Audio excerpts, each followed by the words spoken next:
So, what exactly is Wyrmstooth, I hear you ask? Well, Wyrmstooth is a quest mod, essentially, but I suppose it could also be considered a new lands mod, because it takes the player to a whole new island, named Wyrmstooth, as part of its main quest line. There's also an upgradable player home available on the island. I think I first started working on Wyrmstooth towards the end of May 2012, somewhere around there anyway.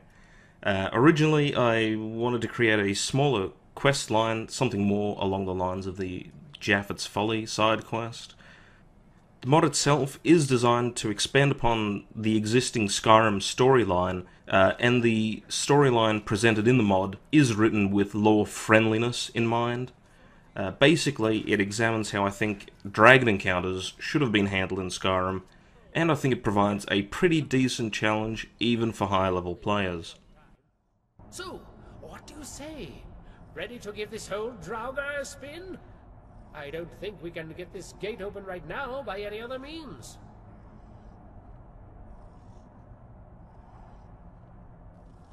Excellent! Just remember to keep going until you find that switch. It's there, somewhere. I'll end the spell once the gate is open. Now stand still while I cast this. It might tingle slightly.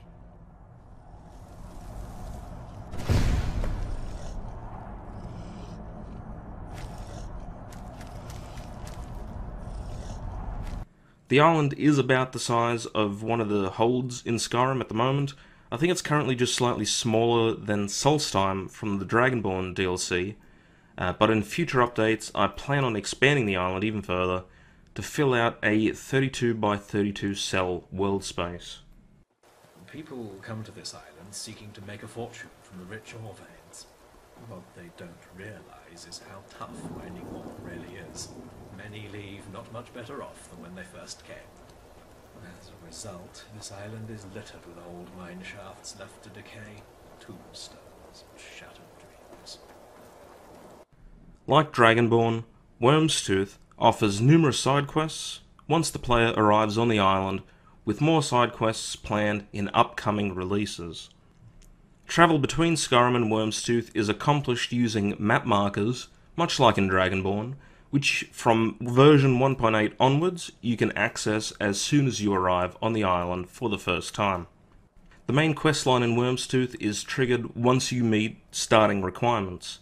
So basically you need to be at least level 10 or higher, and have at least been summoned by the Greybeards in Skyrim's main questline before the imperial courier, Theodyn Bienne, will come and find you.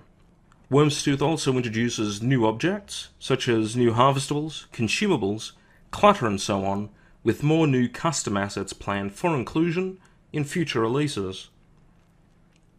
It also includes new features such as placeable bear traps, playable bard instruments, a bunch of new spells, and even a new shout with 3 new word wall locations scattered across Wyrmstooth. Quest-related NPCs are performed by new voice actors. A soundtrack was also composed specifically for Wyrmstooth, which I'll try and include in the 1.8 release. So far, Wyrmstooth has been translated into French, German, Spanish, and Japanese, so have a look on Nexus Mods for those translations.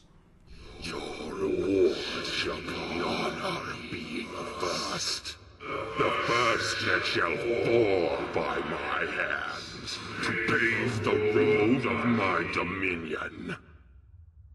So that's basically it for a brief overview of Wyrmstooth. It's expanding, there's lots of new content added with every new release, and I think it should currently provide you with at least 6 hours of additional gameplay, probably more if you're the type of player that likes to explore every nook and cranny on the island. Anyway, if you have any questions about the mod, post it in the comments section below, like and favourite if you like the mod, subscribe for more videos, but most importantly, hope you enjoy playing Wyrmstooth.